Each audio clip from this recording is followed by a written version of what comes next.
everyone, and welcome to the Volta Foundation webinar series, where battery industry leaders dive into the trends and directions in the battery industry.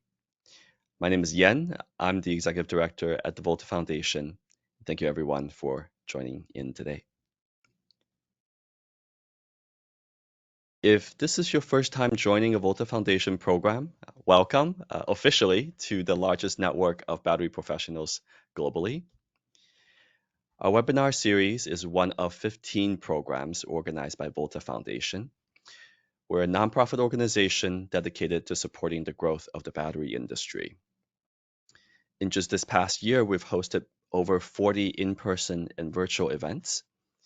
We also produce industry-leading publications like the annual battery report, This Week in Batteries, Battery Bits, as well as DEI efforts through our Women in Batteries program. We host the largest virtual battery career fair in the industry. Everything we do is open access and center on helping battery companies and professionals like you connect, collaborate, and succeed. All of these incredible programs wouldn't be possible without our partners. Volta is 100% supported by industry and member companies like SES. So thank you sincerely to Qichao and to the SES team and to everyone on this list, as well as to our over 50,000 battery professionals globally for your support and dedication to our organization and to helping make these opportunities possible. Now, before we get started, a note for the audience, that's all of you in attendance. On your screen in the upper right-hand corner, you'll see three sections. An icon with a question mark, as well as a gear icon. To ask questions during the program, select the question mark icon and enter your question in the spaces provided. Our presenter will answer as many questions as possible at the end of this session during our open Q&A portion. And second, if you have any audio issues, you can select the gear icon. If you have any technical issues, you can enter into this question and will be in the background to assist. Okay, now that everyone is familiar with the Volta Foundation and know how to leverage the platform, let's meet today's speaker.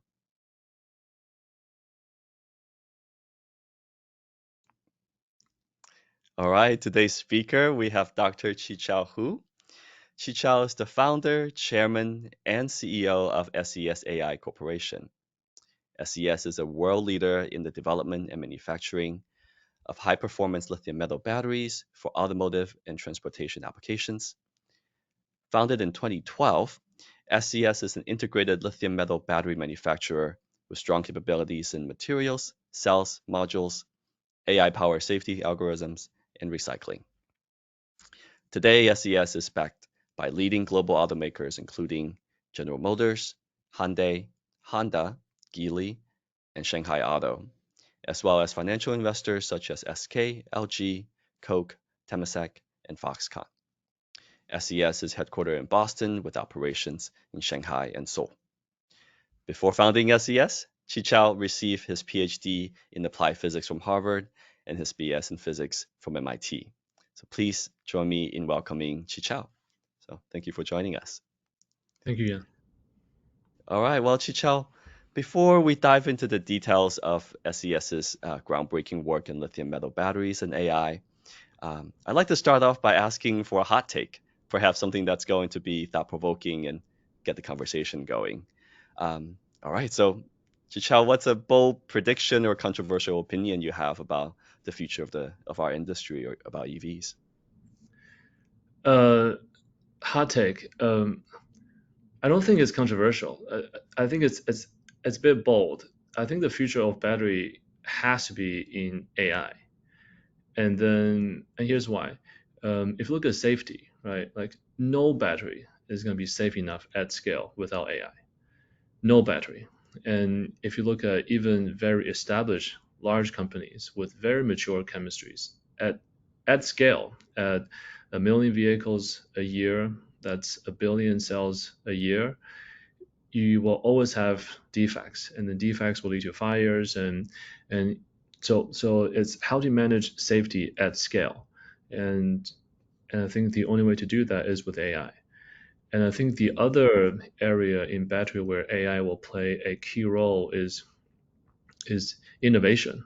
And then not just innovation, but the rate of innovation. If one company takes 5 years to develop and then commercialize a new material, but if another company takes 1 year to develop a new material and commercialize that material, then they just can't compete. So I think the future of battery, and I'm not talking about like long term future. I'm talking about within 3 years. The future of battery will most definitely be in AI. I see. Yeah, that's definitely thought provoking. I don't think it's controversial like you mentioned, but a lot to think about. Um, you mentioned safety. One thing that I've noticed is, with a lot of recent headlines about fire incidents and recalls linked to manufacturing defects. What's your perspective? How is SES working to tackle these pressing safety concerns? Mm. I mean, I think with safety, I think you have two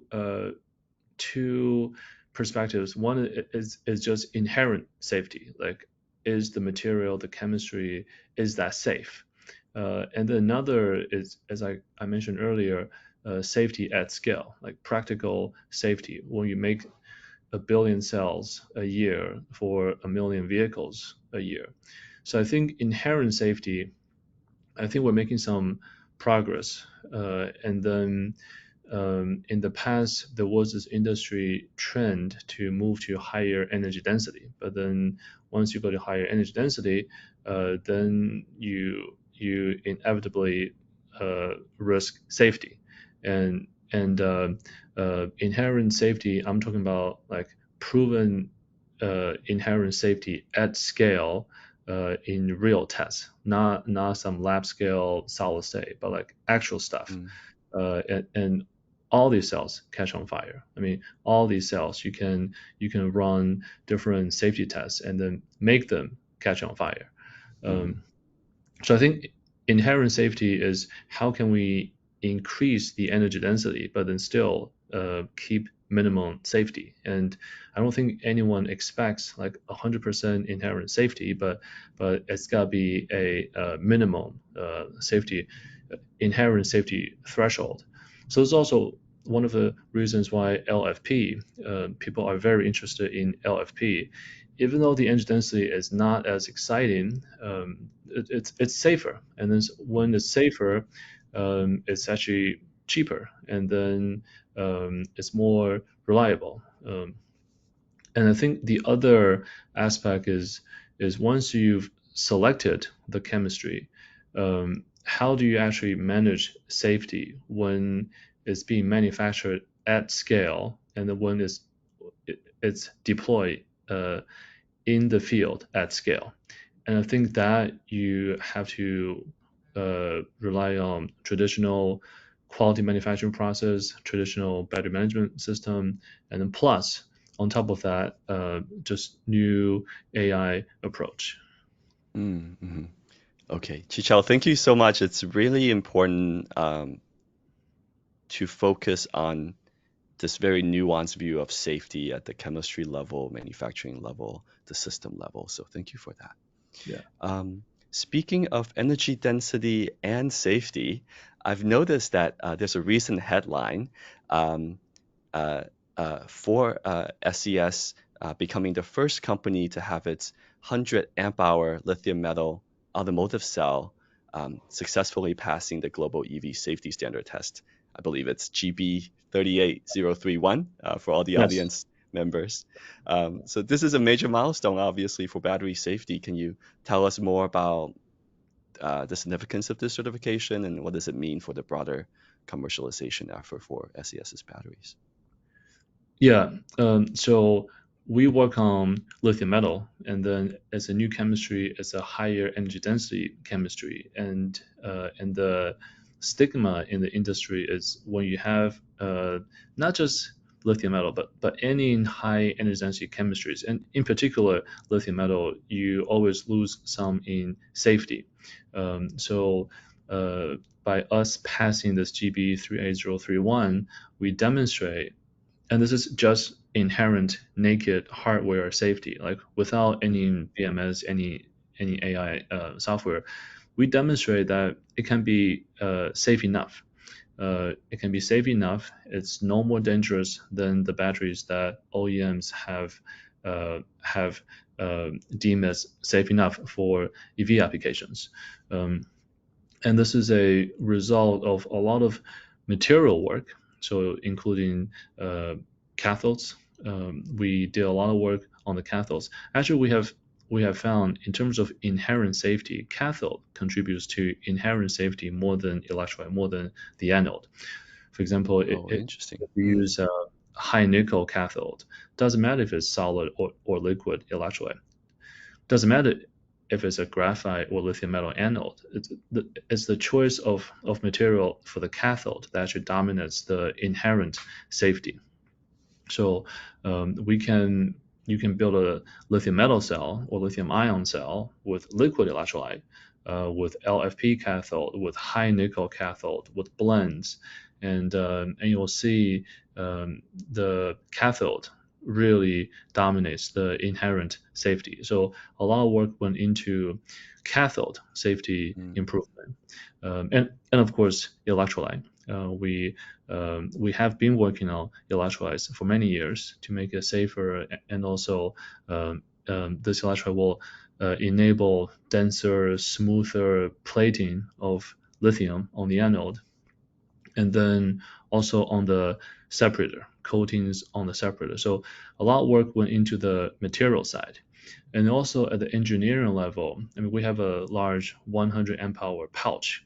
So there's also engineering work at the pouch cell level, so that, for example, you want to pass the test, and then what engineering features that you can introduce to the pouch, so that for example you can have a vent to let gas or let uh, materials exhaust from the cell, so that you will reduce pressure. So there's both um, material side and then engineering development that went into passing this test. So GB is for EV, and the next our goal is to pass the DO test, which is for UAM, urban air mobility. It's similar to GB, but then in certain tests, actually they're more aggressive. But we feel pretty good about, I mean, having passed GB and then having done all the development to pass GB, we feel pretty good about passing DO in the coming months. yeah. Yeah, thank you, Chichao. This is very interesting conversation, I think.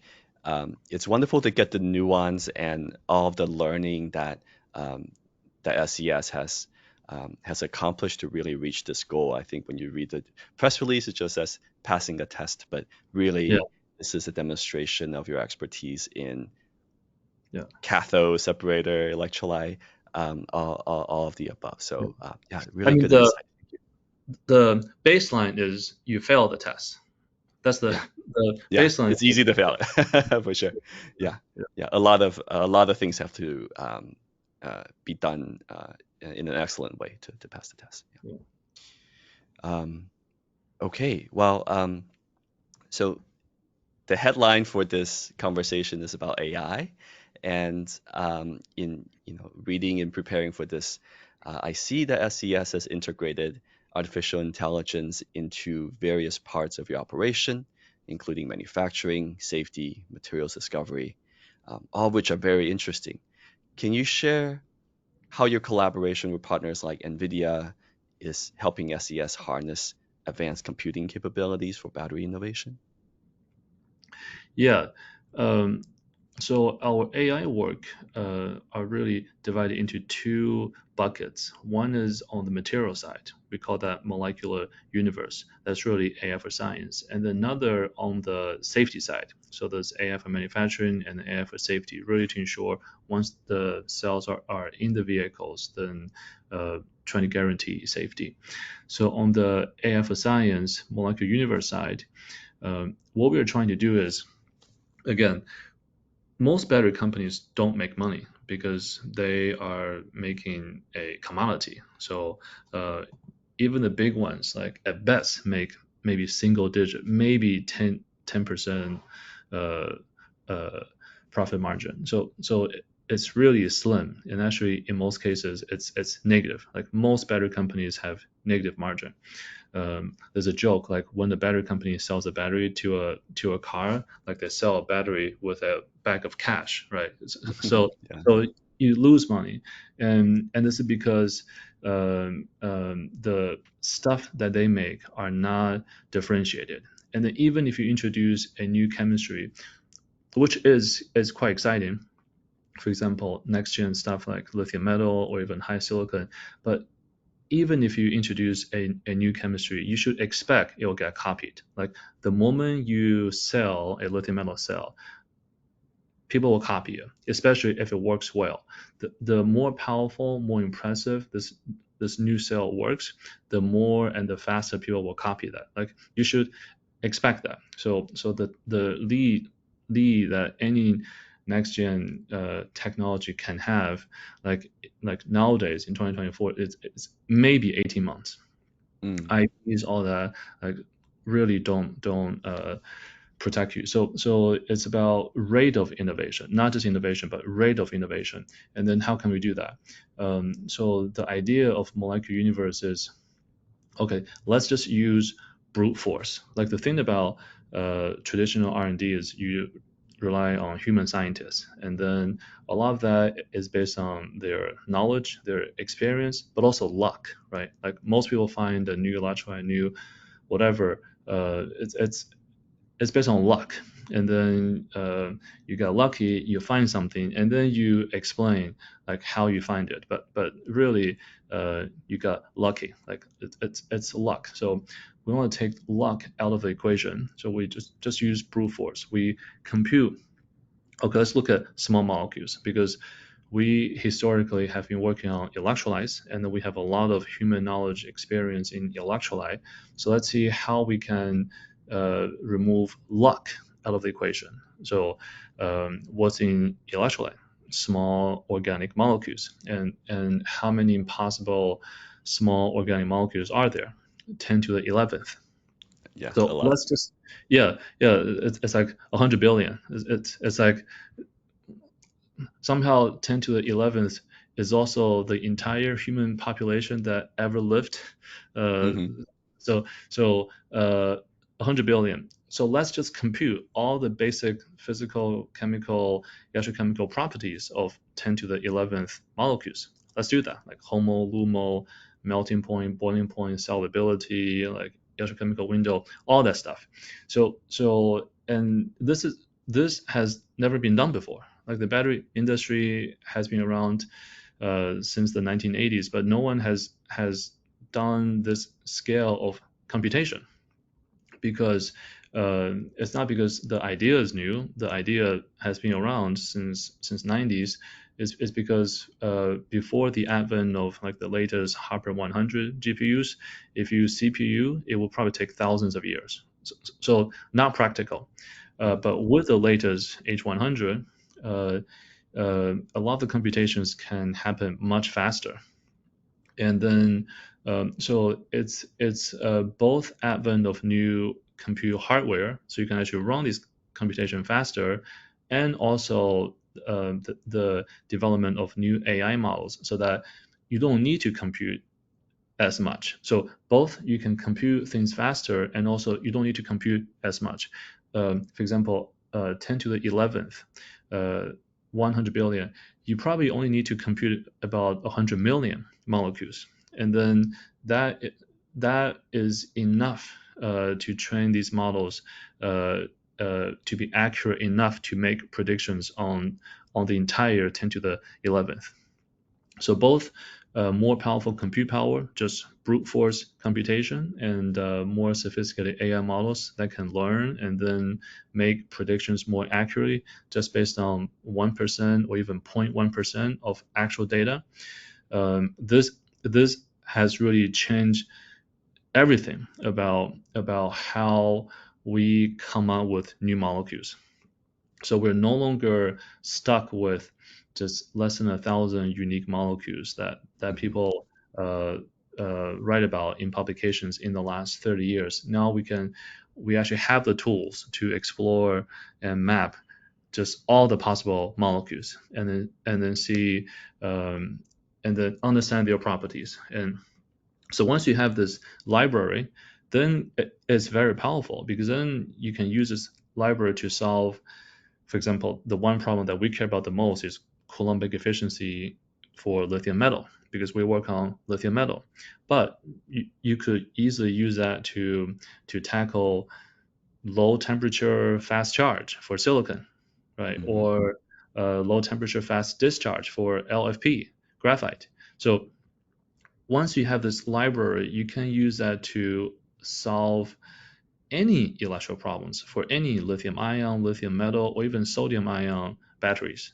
Um, so now the application is actually much broader than just for lithium metal. So it's a very powerful tool.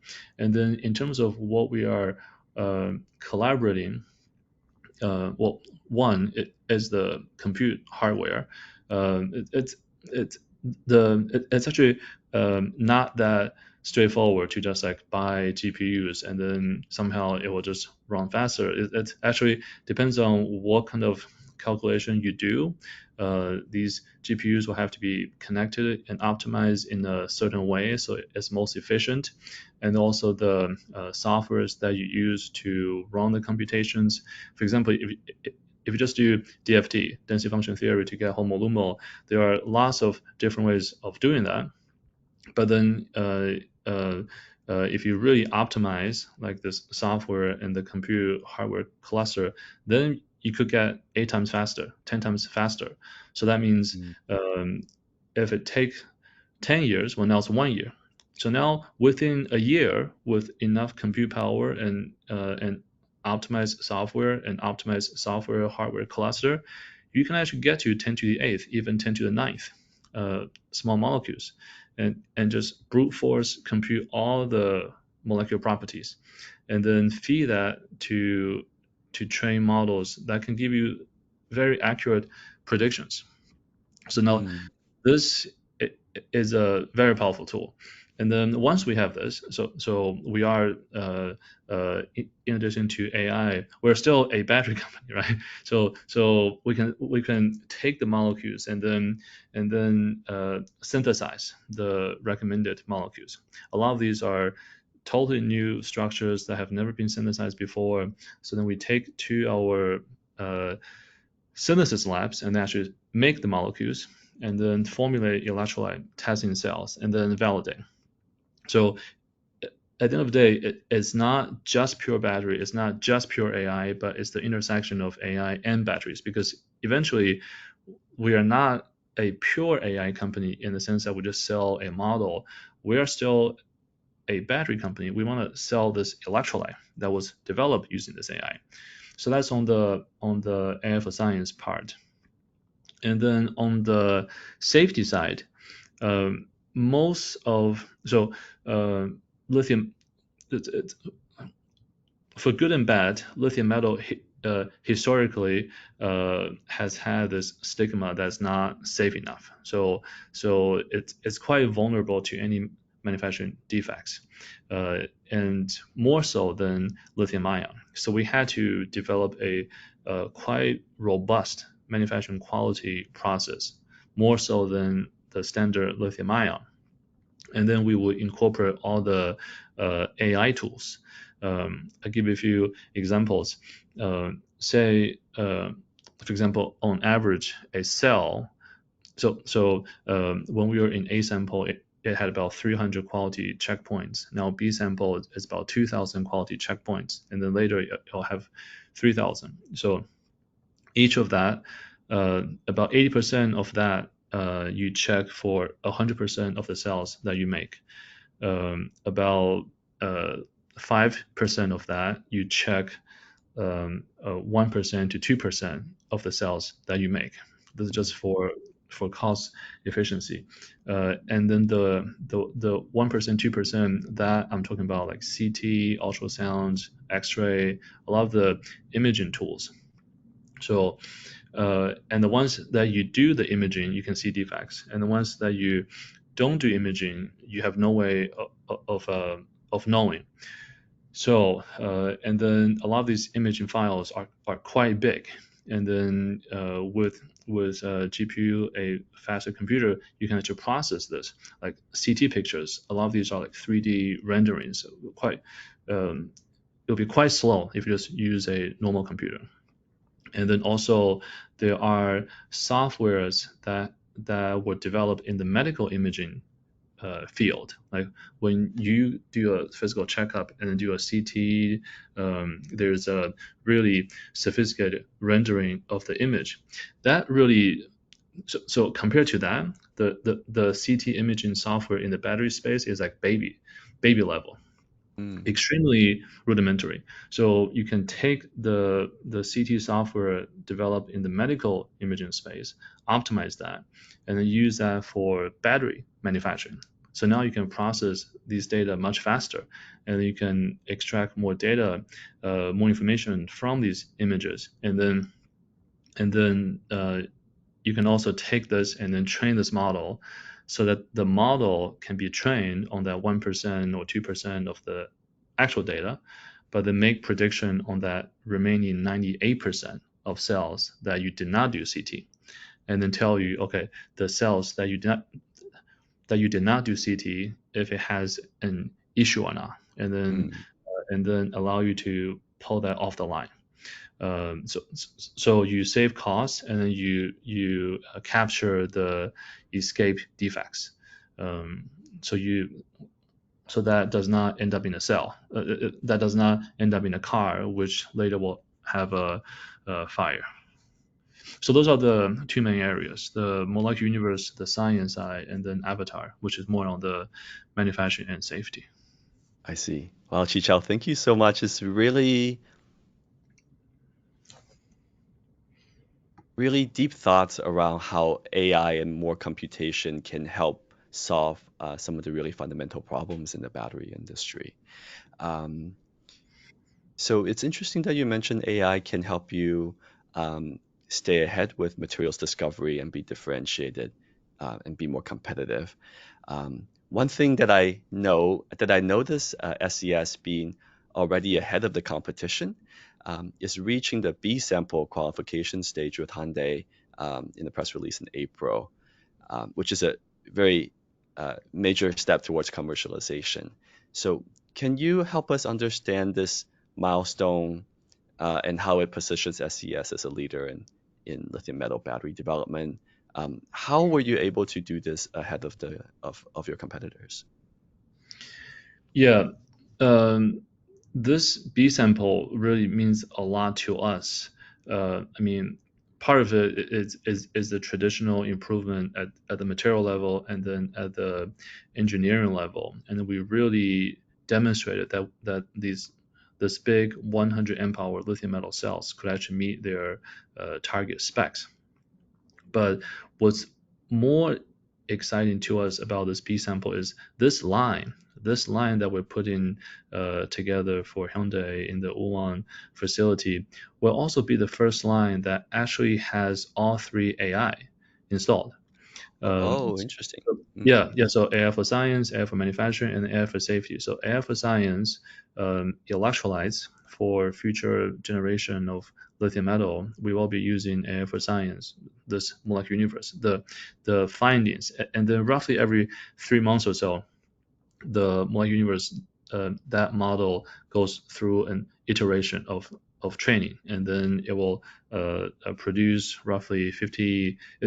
It will recommend 50 candidates. So every mm, 3 months. So it will use that to come up with better electrolytes, longer cycle life, and um, better safety, and then also this line is already integrated the assembly line, the assembly equipments, the MES, and then the testing equipment, will all send data to this server that we have, and then our model, our AI for manufacturing and AI for safety models will be installed on the server, and then be trained locally. So all the manufacturing data and then all the formation cycling data we will collect and then use this to train this model um, that we have. And then on the manufacturing side, so this model will help. It will serve as another reference for how to improve quality, and then it will also make recommendations for how to improve quality, and then for how to optimize which step in the process.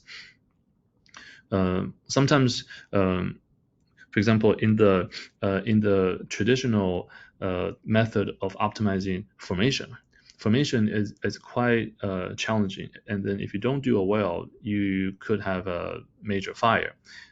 So traditionally, you would just run DOEs, but here we still run some DOEs, but then we would take the output of this of these DOEs and then train this model, and then the model will supplement to the human scientist findings and actually tell you, well, so maybe this step, the temperature or the time, you might want to make some changes. It's actually really interesting. So this pilot line is going. So the use of the three AIs. The first one is going to help us come up with new electrolytes faster, and the next two will help us improve the speed to commercialize faster. So traditionally, when you manufacture a new design, it takes a long time to optimize that process. With the model, you can reduce that. Yeah, that makes sense. There's so many. Uh, yeah, this is great. I think there's traditionally thoughts separately around how to optimize formation, how to optimize all these kind of different aspects of sort of battery R&D and commercialization process. But it's good to hear about this integrated approach and how AI um, can speed up all of these different steps. That makes Yeah. sense. Yes. Um, Okay, I think switching, there's so many things to ask you about. One thing that we've noticed is we also see SES expanding into urban air mobility, the UAM market. Can you help us understand how SES's lithium metal batteries are especially suited for this rapidly growing market, and maybe what are the unique challenges that UAM presents compared to, say, automotive applications, which you're already working on? Yeah. Yes, I think the unique advantages of lithium metal for UAM, I think really there's two parts. One is just lightweight. Uh, Lithium metal is much lighter compared to lithium ion than it is smaller. Like gravimetrically, lithium metal has a huge advantage compared to graphite or even silicon based. Uh, Volumetrically, it's that gap is not as big, but gravimetrically, I mean, there's these lithium metal cells were starting at 400 watts per kg. We start there, and then depending on the use, we could actually go even higher. And then another is the use case. Most EVs, and I think this is like a legacy that they inherited from the nickel cadmium days, have this symmetric cycling requirement, silver 3 charge and discharge. And that a lot of times does not consider the unique features of lithium metal. But then for UAM, and because it's a new industry and also the use case uh, uh, in particular, you can actually uh, work with them to optimize and then use, for example, asymmetric cycling. So either relatively slower charge, fast discharge, because it's a flying application, so the discharge Mm. is quite high. Lithium metal loves fast discharge, and Ah, then mm. Yeah, and then you can also optimize the charging conditions at high temperature, um, um, uh, different protocols, because some of the UAMs will have swapping battery. So you can have Mm, a central station that would swap and then manage the battery packs. So you can, so basically you have more freedom to optimize mm, the charge and discharge protocols that you don't have for EVs, because EV it's just more established. Um, and also in the case of EVs, it's like retail consumers, and you can't really control how they use it. But in the case of UAM, in a lot of cases, it will be fleet model, right. you have better control of the mission profile. And then I think the challenges will be um, um, especially safety tests. So EV, the standards are quite clear, and then most Mm, OEMs around the world know exactly what process and what safety tests they need to go through to validate a new chemistry. For UAM, because the certification process is quite new and then it's still being finalized.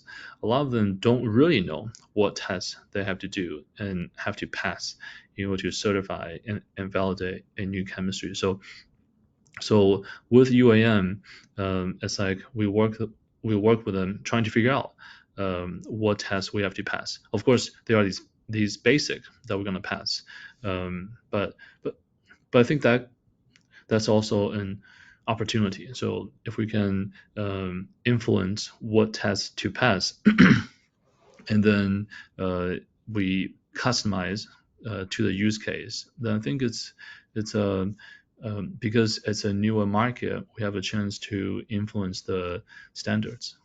mm, mm. Yeah. That's great. It's always very insightful to talk to Qichao to kind of learn about all the different aspects of, so for example, this emerging market. Um, uh, that's great. Well, Qichao, I think we are getting some really good questions from the audience. So, are you ready to answer some questions that we're getting? I'll try. Yeah. Okay. So, they're mostly, I see the questions mostly about AI. Um, the first one is how can AI help better understand the failure mechanisms in a battery? Any thought on that? We talked about discovery and safety, but what about kind of the mechanistic of failure? Yeah, that's hard, and uh, I think, well, so there is a general answer and then a specific answer. I think generally there is, in the AI space and also in the applied AI space, there is this thing called explainability. Um, um, so I'll give you one example.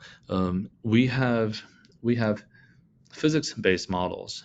Um, we have a few that we use to predict cell uh, failure and the incidents, and then say it's like list of 20 or 30 criteria that we can actually explain and equations.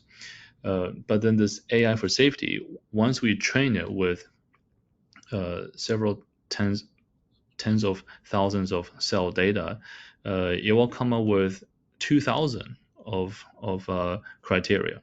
Mm, But a lot of these are not like equations or logic that we can explain. A lot of these are just like 0 1 0 1 0 1.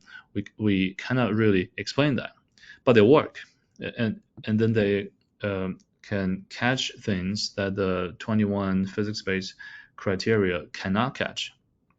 So we know they work, but we cannot explain it. And then, so for us, from a commercial perspective, our priority is it has to work. And then whether or not we can explain how it works or why it works, I think that we've already treated that as lower priority, because we're not a academic research lab. Our goal is to help OEMs detect it, and then mm, why mhm, or how, that's secondary.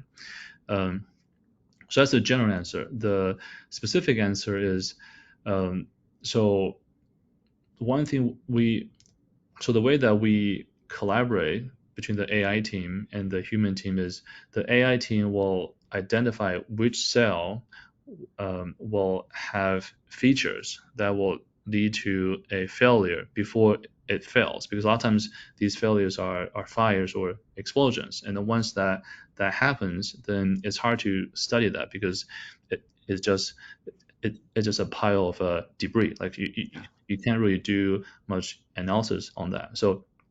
So one thing that AI is helpful is it will predict that, say 10 cycles, 20 cycles before that, and say, okay, now you can stop that. And then before that cell burns, then the human team will come in and then do a teardown analysis and then try to figure Mm, out. So far, AI hasn't really helped us in terms of like explaining why it fails and how it fails, but but more indirectly, like help us uh, catch. correlating it. Mm, Yeah, like help us, like help point the human team to the cell before it actually fails. But then still, mm. it's the human team that use the human approach trying to explain it. I see. Um, well, Chicha, I see we have so many questions, and one thing I noticed is um, the questions people are asking are very smart. So uh, I'm excited for this next one. So Yeah. the question is, it sounds like SES's approach to AI with materials discovery, with manufacturing, that makes sense, making use of that data and generating some. What about in-field data? Batteries that are already being used. Is there any thought on um, using that data? Like cycling data or manufacturing data. Um, so, so once the battery is in the product being used, Okay. PMS data, for Um, example. yeah, yeah. We have some work there. Um, it's it's more challenging to get in-field data. A lot of times the OEMs will just not give us access to the in-field data because, Hmm. for example, a car you would technically have to get the owner's permission to do that. So Hmm. it's not very scalable. Like my Cybertruck, right? I actually hacked it, and Oh yeah. then yeah. So I mean, I think Tesla technically would have access to all the data, but I, I'm not getting much from Tesla. So we hacked it, and then so Mm. now we can get access to all the data directly, and then so Mm. actually use that. I think I've driven that maybe 4,000 miles or so.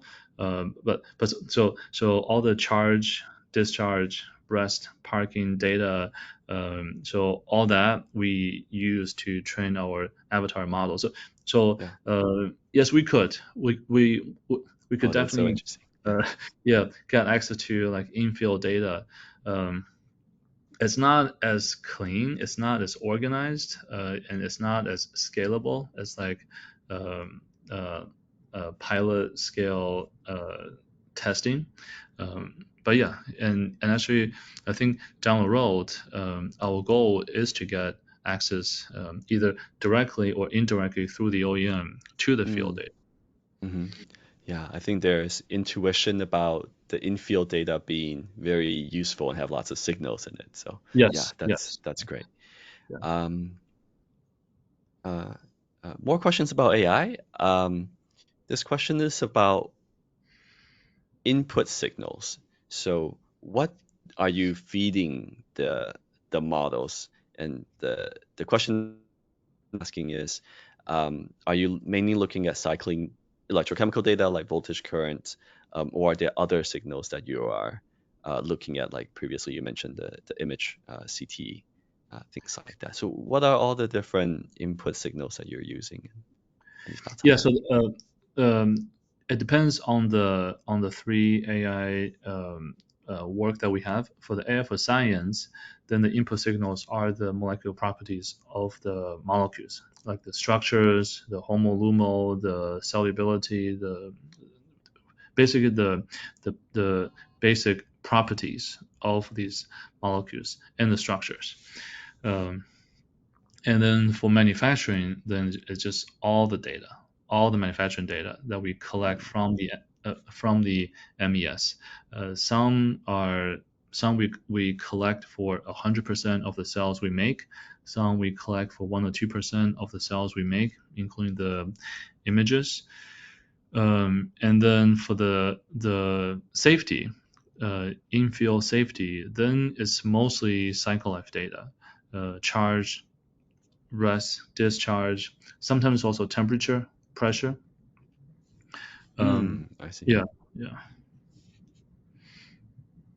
Okay, that's great. And next question is about the molecular universal library. Um, in terms of the training data, what methods are you using to collect the training data? I'm imagine you're not creating everything from scratch. So, are there, for example, literature data that you're getting? Yeah, so for the molecular properties, unfortunately, there isn't much reliable property data out there. So we Oh, are interesting. actually Hmm, just just computing the properties in house, and this is hmm, why we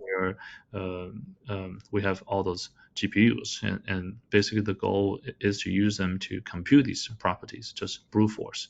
And of course, we also have collaborations with several universities and national labs. For example, say total is 10 to the 11th, and then we think our AI model uh, can become accurate enough once we get to 10 to the 8th. Okay, so target is 10 to the 8th.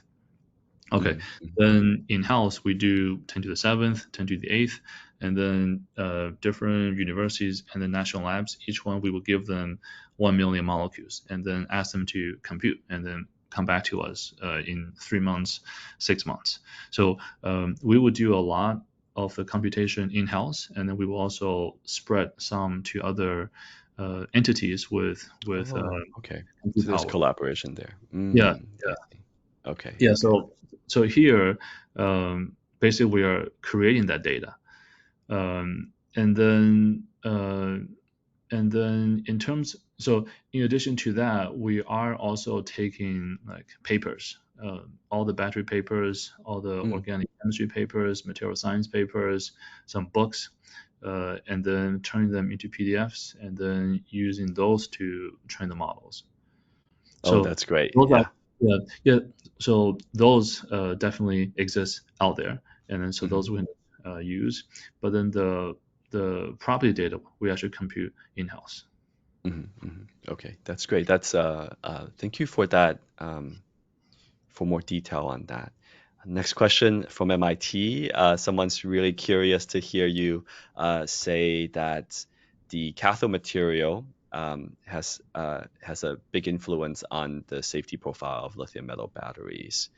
Um, the question is more specific. So, why is the cathode material has such a high influence? Is it due to the cathode electrolyte interface or some other, for example, its effect on dendrites and whatnot? So, or maybe it's just the sort of the tip, oxygen bond strength. Yeah, I think one could be just like you said, how easy it is for oxygen to get out, like high nickel NCM, then obviously it's much easier for oxygen to be released compared to an LFP, for Mhm. example. And then you'll see a huge difference. Like an LFP lithium metal with the worst liquid electrolyte will be safer than a high nickel lithium ion with the safest solid state electrolyte. Mhm. So like things like that, because LFP it just so much safer than the high nickel, and then cathode is so dominant in the cell level safety. Um, yeah, so that's our uh, uh, hypothesis. Yeah. Mhm. Mhm. That makes sense. Yeah. Next question, also about AI. Can you give a sense of the scale of the work that you are doing, both in terms of the amount of data or maybe in terms of the amount of computing power? Um, can you help us understand the sense of scale there? Yeah, so the current scale is not that impressive. I mean, now we are just in the hundreds of GPUs, and then we're talking about currently 10 to the seventh molecules, Mm. and then tens of thousands of cells data. But we want to get to molecules 10 to the eighth, and then all the properties, and then several millions of papers and several hundreds of books. And then in terms of cell data, so last year globally there were 14 million EVs sold. This year Mhm. we expect 17 million EVs sold. So take 10 million EVs, right? 10 million EVs. Each EV is say 1,000 cells. That's 10 billion cells. Each cell has 3,000 quality checkpoints. So that's 30 trillion quality checkpoints. And then each cell has 1,000 cycles. So that's 10 trillion cycle life data. We want to get to that scale. Like we want 30 Mm. trillion quality checkpoints and then 10 trillion cycle life data all come to us and then train this model. So at that point, we'll probably need more than 10,000 GPUs. And then, Wow. Okay. but I think if we can get to that scale, and then it's going to be, um, for example, I think on the science side, the molecule side, and then the safety side, I think we can get to like one master model that you take all the data to train this model. On the manufacturing side, because different companies will have different types of cells, like a pouch, like a cylindrical or a prismatic, and then different chemistries, I think that'll be harder to have like one master Mm. model. We'll probably end up with several mini models, but still, we want to get to a point where we get like all the data to train this, and then it'll be at a very significant scale. Like it will be almost comparable to like general AI development, but of course focus in the battery field. Mm-hmm. Got it. Yeah, that's so insightful. Thank you so much. Yeah. So I think we're heading towards the end of the event. So thank you, Chichao, for sharing your insight. We have maybe one or two more questions for you. Okay. But before we end, I just want to say it's truly inspiring to see how SES is driving so much innovation across both batteries, EV, and UAM sectors, and how AI and the collaboration with partners like NVIDIA is playing this crucial role in that Yeah. transformation and improvement. So before we close, do you have any final thoughts or advice for entrepreneurs and innovators looking to incorporate AI into their own work? I mean, I think it's almost inevitable. Like we didn't do this because we intentionally wanted to incorporate AI into it. It's just we found this tool to be quite useful, and then Mm. it's just really powerful. And then we had a few cases where these tools really proved that they can do what humans cannot do. And then it's just early stage. Like even just with a few hundred GPUs, and then Mm. just a few months of development, we're already seeing that it can do things that humans cannot do. So just imagine if you have tens of thousands of GPUs, and then if just give us 2 more years, 3 more years, then what it can do. So Mm. it's not like we want to do this for the sake of doing it. It's like how can we not do it? Yeah, Uh, it's the but future. Yeah. yeah, yeah, Okay, well, thank you again, Chichao, and thank you all for our attendees for joining us. We hope that you found today's conversation, as always, informative and inspiring. And so please stay tuned for more events like this in the future.